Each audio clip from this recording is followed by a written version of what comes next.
ضیاء الحق ته ځینې سادهګان وایي شهید ضیاء الحق. دا ډېر ظالم خلک دي. د دې مقابل کې جهاد داسې فرض عین ده لکه د روسانو مقابل د پاکستان د فوج قتل عام په فلسطین کې، په اردن کې په فلسطینیانو باندې. دا یو واقعه ده چې په 1970 کې شوې ده او دې ته بلاک سپتمبر وایي، تور سپتمبر.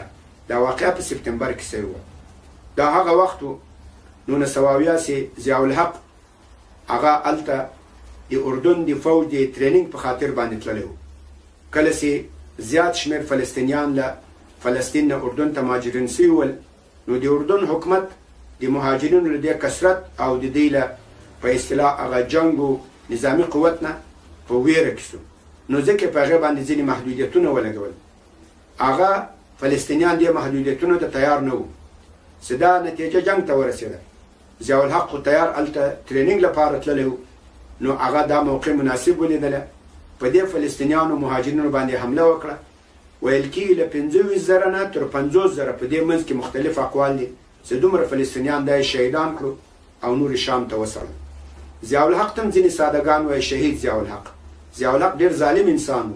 هغه د امریکا یو جاسوس و. هغې چې د افغانستان جهاد کې کوم خیانت کړی، مسلمانان یې ټوټه ټوټه کړو، مجاهدینو کې مختلف صفونه جوړ کړو، بیا په وروستو کې په خپل منځ کې وجنګول. دا ټول د ضیاء الحق خیانت غدر و د امریکې په اشاره باندې. قدرمنو، د دې پاکستانی فوج ظلمونه بلوچستان کې چې په الحال موږ تاسو په سترګو وینو، په وزیرستان کې، په باجوړ کې، په سوات کې، دا بل هیڅ مسلمان چې پټ نه وي. نو قدرمنو، دا یو جمهوریت ریاست ده. دا ډېر ظالم خلک دي. د دې مقابل کې جهاد داسې فرض عین ده لکه د روسانو مقابل کې. د دې مقابل کې جهاد داسې جهاد فرض عین ده لکه د امریکایانو مقابل کې.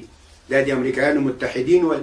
دا لکه د احزاب په جګړه کې چې بني قریظه د احزاب متحدین ول او د احزاب له شکست نه اول نبی اسلام په بني قریظه و حمله وکړه، بلکې الله ورته امر وکړو. جبرئیل علیه السلام ورته راولېږل، وایي ته د جنګ وسلې ږدې، ملایکو وسلې نه دي ایښي. وایي نو څه امر ده؟ وایي په بني قریظه باندې حمله وکړه. افغانستان ته اسلامي امارت باندې متحدین راغلل، په افغانستان یې حمله وکړه. دغه بني قریظه چې افغانستان په رسمیت پیژندل، مخکنی امارت دی په رسمیت پیژندلی و، دا له احزابو سره ملګري شول. الحمدلله احزابو خو شکست وکړو. اوس اول جګړه د دوی جګړه ده. دا جګړه الله تعالی په نبی اسلام باندې فرض کړې وه چې له احزابو نه وروسته د بني قریظه جګړه دا باید خامخا وسي. الله دې د مجاهدینو حافظ ناصر مددگار سي، او الله ناصر مددگار ده. ان تنصروا الله ينصركم وان ينصركم الله فلا غالب لكم. والسلام عليكم ورحمة الله وبركاته.